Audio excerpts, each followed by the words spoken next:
Chers amis, bonjour à toutes et à tous. J'espère que vous allez bien. C'est toujours un réel plaisir de faire des vidéos débriefing avec vous où je vais potentiellement partager pas mal d'astuces, plusieurs concepts qui vous aideront tout simplement à avoir une approche de marché assez simplifiée. Aujourd'hui, je propose dans cette vidéo de tout simplement revenir sur tous les éléments importants qui ont permis de prendre ce trade sur EURUSD, un trade à plus de RR de 20, un trade qui est très intéressant.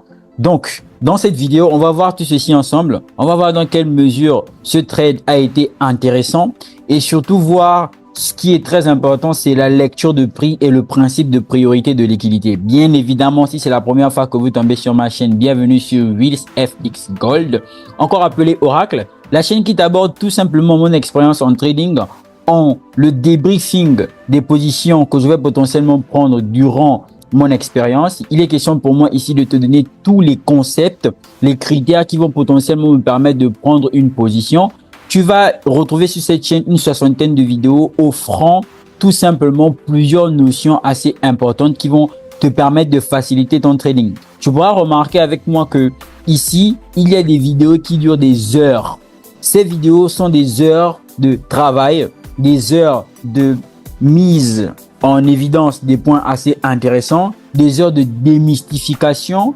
Alors, je t'invite tout simplement à rejoindre la communauté qui compte 1900 personnes actuellement. Bientôt les 2000 personnes et tu ne serais pas de trop. Par contre, tu pourrais beaucoup apprendre en t'abonnant à cette chaîne YouTube, spécialement basée sur le trading du gold et du Bitcoin. Mais bien évidemment, souvent, je peux trader d'autres paires Forex. Bref, ceci étant dit, allons tout de suite dans le vif du sujet. J'étais en train de potentiellement exploiter cette opportunité, disais-je tantôt, sur EURUSD. Bien évidemment, on va retourner au niveau du graphique en backtesting pour voir quelles sont effectivement les raisons de ce trade. Pour ce faire, on va un peu se retroviser en allant en time frame supérieur. Il faut savoir que EURUSD, je l'ai analysé depuis 3 mois. Et donc, tout ce qui se passe actuellement, c'est un schéma qui est tout simplement intéressant.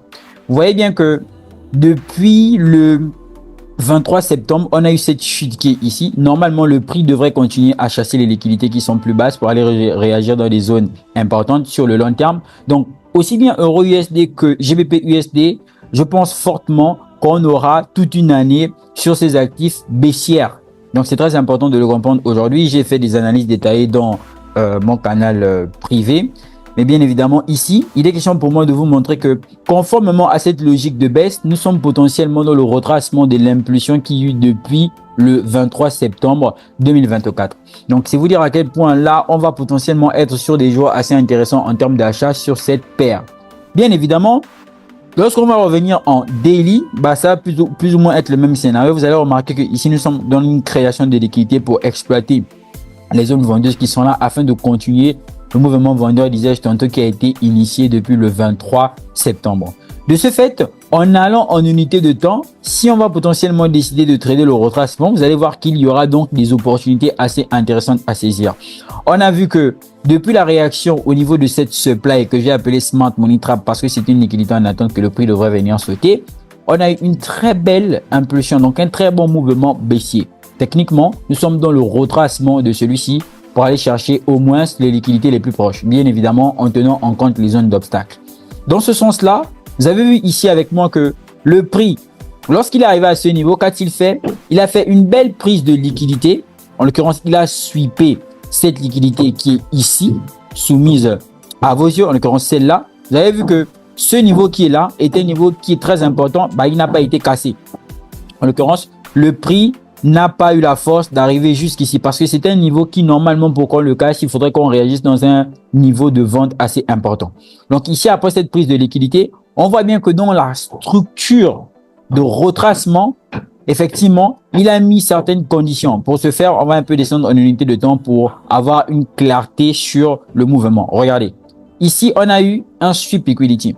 Donc dans ce sens-là, il y a une structure qui se met en place. Celle-ci, c'est tout simplement un BOS. BOS ayant été matérialisé, on va bien se rendre compte que le prix après a tout simplement créé une liquidité qu'il est venu chercher par la suite. Très important de comprendre structure, zone d'intervention et liquidité. Donc, on va bien voir que le retracement qui se fait, c'est un retracement qui se fait au moins jusque dans le niveau des 50% de FIBO. En l'occurrence, la réaction qu'il y a ici est une zone qui est valide, bien qu'évidemment, c'est une création de liquidité aussi, il faut le mentionner. Vous avez vu que le prix il vient réagir potentiellement dans cette zone qui est ici. Donc là, on a potentiellement ce qui va être une smart money trap à l'avenir, mais pour le moment, on ne peut pas encore l'identifier comme étant une smart money trap du fait que ça vient tout simplement à faire réagir le prix comme il faut. Tu vois, on sait que plus tard, ça peut être une trappe lorsque le prix va potentiellement redescendre. Les personnes qui vont chercher des achats ici en partant de ce BOS là, on sait que tout ça, ce sera une liquidité potentiellement qui sera prise. Mais du principe de priorité de liquidité, on voit bien que ces liquidités là ne sont pas prioritaires. Pourquoi? Parce que le mouvement qui est en train d'être initié est en train d'aller chercher les liquidités qui sont plus au-dessus. Donc, si on identifie ici comme étant une zone de réaction, en l'occurrence dans ce sens-là de Smart Money Trap, ça veut dire quoi? Ça veut dire que là, on a la Smart Money Trap acheteuse, ok? Et par conséquent, ce niveau qui est ici devrait être quoi?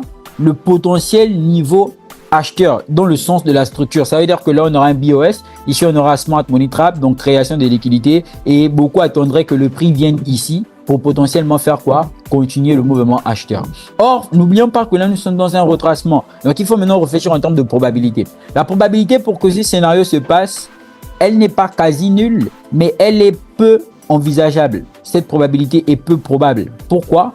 Tout simplement parce que il faut bien prendre en compte la structure qui est en train d'être mise en place. Donc, vous voyez avec moi que là, on a une liquidité. J'ai même envie de dire un pool de liquidité qui se met en place. Tu vois, là, si tu le vois ainsi, tu n'as pas tort. Néanmoins, est-ce que cette liquidité doit être prise tout de suite compte tenu du mouvement qui est en train d'être initié? Il faut bien comprendre que si le prix réagit ici avec une grande fréquence sur ce niveau d'étouffement du prix, ce que j'appelle généralement étouffement du prix, c'est très certainement parce que l'intention acheteuse est tellement importante qu'au final, nous sommes aussi dans une zone acheteuse. Regardez, nous sommes ici en discount. On n'a pas envie d'aller chercher les niveaux plus bas parce qu'en fait, en réalité, si on vient chercher ce niveau-là, il y a de fortes chances qu'on casse en fait la zone qui est en train de faire réagir le prix. Du nom du principe de liquidité et aussi de momentum, en l'occurrence de l'intention sur le mouvement qui est tout simplement initié ou encore engendré. Donc, ce sont toutes ces notions qu'il faut prendre. Donc, du coup, lorsque vous allez potentiellement faire une analyse, il ne faut pas juste vous baser sur le fait que là, on a une demand, le prix doit impérativement revenir à l'intérieur. Non, il faut apprécier la faisabilité, il faut apprécier la pertinence de la demand compte tenu de la structure et de l'évolution du prix, tout en sachant que la structure, elle évolue en majeur et en mineur. Ok? Donc, on voit bien tout de suite que le démarrage qui se fait ici a pour but de venir faire quelque chose, normalement, sauter la liquidité qui est là. Cependant, on va bien se rendre compte que le prix, il réagit où? La zone qui est ici. Cette zone, en fait, en réalité, c'est un gros displacement. C'est une grosse zone, en fait, de FVG, en l'occurrence d'imbalance. La réaction qui est ici est une fausse réaction dans le sens là pour créer la liquidité afin d'exploiter la zone d'intervention qui est la plus proche, en l'occurrence la zone d'intervention qui est la plus probable. Or, cette zone d'intervention plus proche et plus probable, c'est tout simplement ce niveau qui est ici. Pourquoi? Parce qu'on a un breaker block. Tu vois, normalement, le breaker block qui est ici, c'est lui qui devrait permettre à ce que l'on ait quand même une réaction vendeuse intéressante et qui peut-être viendrait chercher la liquidité qui est en bas. Mais pour le moment, tant que cette liquidité n'a pas été stoppée, on ne peut pas stopper tout simplement le mouvement qui est initié comme ça, compte tenu du fait que le prix soit venu réagir ici dans une FVG. Bien évidemment, dans l'académie Oracle Trading, j'explique tout simplement la mystification. Je démystifie en fait ce qu'il y a derrière les FVG parce que généralement, on dit que le prix a réagi dans une FVG. Moi, je ne dis pas concrètement pourquoi. Alors qu'il y a des raisons, beaucoup de personnes vous diront juste que ok, c'est un déséquilibre, il faudrait potentiellement que le prix vienne combler le déséquilibre et souvent il peut réagir dans le déséquilibre. Mais en regardant de plus près, on voit bien qu'il y a une logique derrière tout ceci. Donc à partir de là, vous avez remarqué avec moi qu'il y a de la structure. En l'occurrence, il y a des confirmations qui se font dans ces niveaux, dans ce niveau qui est là. Vous avez vu que le prix ici, il a commencé à faire une stagnation. En interne, on aura potentiellement une structure et pour le coup, on a des BOS. Tu vois? Pour le coup, on a des BOS. On a vu que le prix, il est venu réagir plus ou moins dans cette zone qui est ici. Ok? Cette zone aussi qui est en fait une zone d'étouffement de prix que l'on pourrait tout simplement humblement appeler zone de demand.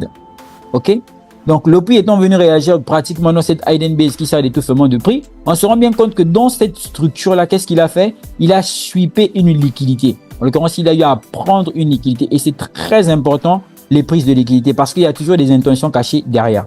Alors là, on va bien se rendre compte de quelque chose, c'est que lorsque le prix donne sa dynamique, lorsque le prix est en train d'évoluer comme il le fait ici, en faisant des prises de liquidité, la structure en interne est en train de continuer.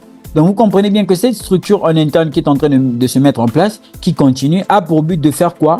Pour but de venir au moins sauter cette liquidité qui a été créée là. Par contre, ici, beaucoup de personnes, dans cette réaction, ont vu une zone de supply pour potentiellement faire quoi? Pour potentiellement faire chuter le prix parce que Euro-USD est tout simplement baissier. Non, cette supply qui est basée sur de la liquidité, en fait, en réalité, c'est une supply, c'est vrai, mais c'est surtout une smart money trap vendeuse pour pousser les gens à vendre afin de penser qu'on va venir chercher cette liquidité qui est là, alors que non. Donc, c'est très important de comprendre les zones. Il faut bien savoir que le prix a une structure, il y a des liquidités qu'il prend et qu'il ira prendre et il y a des zones dans lesquelles il réagit. Par contre, vous aurez beaucoup de zones, mais toutes les zones ne seront pas nécessairement valides. Alors, si on part du principe que ça, c'est un BOS en interne, parce que c'est ce que la structure va nous montrer. Donc, je vais mettre ça plus ou moins en grand caractère, dans l'occurrence, mettre ça en évidence. On va bien se rendre compte que dans cette structure qu'il y a ici, il y a aussi une structure mineure. La mineure, ici, dans ce sens-là, elle est là. Comme vous remarquez bien avec moi, vous avez ce minor BOS, donc ce BOS interne qui est matérialisé ici. Vous avez vu que dans l'intention acheteuse, le prix dans sa correction est revenu faire quoi? Mitiger l'order block qui est là. Tu vois, cet order block a été mitigé. L'order block ici, ayant été mitigé, ça réduit ses probabilités en termes de validité de zone. En fait, en réalité, beaucoup de personnes traceraient ici comme étant l'order block, tu vois, ici comme étant la zone de demand pour que le prix puisse venir réagir. Et donc, en considérant là comme étant une liquidité. Je suis plus ou moins d'accord avec vous, mais c'est trop mécanique. C'est trop mécanique dans la mesure où il ne faut pas oublier que la démarche dans l'intention acheteuse qui se matérialise ici, est tout simplement faite de sorte à ce que le prix, exploiter la structure en interne pour potentiellement faire quoi? Avoir un appui afin de démarrer. Je pense que là, beaucoup de personnes ne suivent pas ce que je suis en train de dire. Regardez, je descends en unité de temps. Vous avez vu qu'en unité de temps, qu'est-ce qu'on a? On a pratiquement la schématisation suivante. On a le fait que je descends encore même en unité de temps pour que ce soit encore plus explicite. Vous avez vu que ici, on a pratiquement une structure qui se met en place dans cette structure mineure qui est là. Donc, on a une réaction qui se met en place dans la structure mineure qui est là. Si vous voulez, c'est carrément la décomposition de la bougie qu'on a eu en time frame supérieur. Donc, dans ce sens-là, vous allez voir que ici aussi, on a une structure. Or, n'oubliez pas que la structure mineure, fait quoi? Elle sert de confirmation à la structure majeure. Faut pas oublier que dans la structure, on a la micro et la macro. Dans ce sens-là, vous avez soit un shosh en interne qui est mineur ou tout simplement un BOS en interne qui est mineur.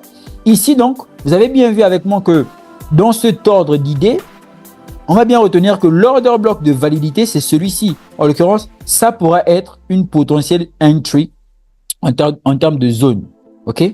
Donc là, ça ferait donc du sens qu'on vienne potentiellement réagir dans cette zone qui est ici, en prenant en compte les liquidités qui sont là. Donc là, vous voyez que je suis en pleine structure mineure.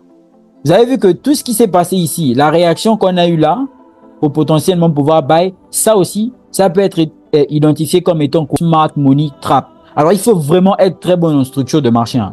Vous avez vu que, en fait, pourquoi je parle de smart money trap? Parce que là, ici, le prix fait mine de faire un BOS dans cette structure qui est interne, mais en fait, en réalité, il y a de la liquidité en bas. Et la liquidité, c'est le fuel. La liquidité, c'est la base. On ne peut se détacher de la liquidité si on veut potentiellement trader. Donc, vous allez voir que cette structure mineure ayant été identifiée avec toutes les liquidités, si on remonte dans une unité de temps supérieure à celle-ci, vous avez vu que voici pratiquement ce qu'on va voir. Donc, ça pourra potentiellement être notre zone d'intervention. Sauf que là, on ne peut pas encore intervenir. On a une confirmation par opposition. Certaines personnes attendent beaucoup de confirmations sur la droite, mais ici, on a une confirmation sur la gauche. C'est ce qu'on appelle confirmation par opposition. Là encore, beaucoup de personnes n'en parlent pas en termes de formation. Tout ceci, je l'ai démystifié dans l'académie. Bien évidemment, il y a des surprises pour l'académie de trading Oracle. On va en parler tout à l'heure. Donc, vous voyez qu'à ce niveau maintenant, dans l'évolution du prix, dans la structure en retournement, vous allez bien constater avec moi quelque chose. Regardez. c'est que là, il y a une structure qui est mise en place. Cette structure qui est mise en place, en fait, en réalité, c'est une création de liquidité pour le niveau qui est là. Donc, vous avez vu que ça s'apprécie de niveau en niveau. OK? Là, par exemple, il y a une liquidité qui a été prise. D'accord? Dans cette liquidité prise, il y a une structure. En l'occurrence, le prix qui est en train de réagir dans cette zone qui est là, il y a de fortes chances que cette zone soit ce qu'on appelle aussi, une fois de plus, une smart money trap.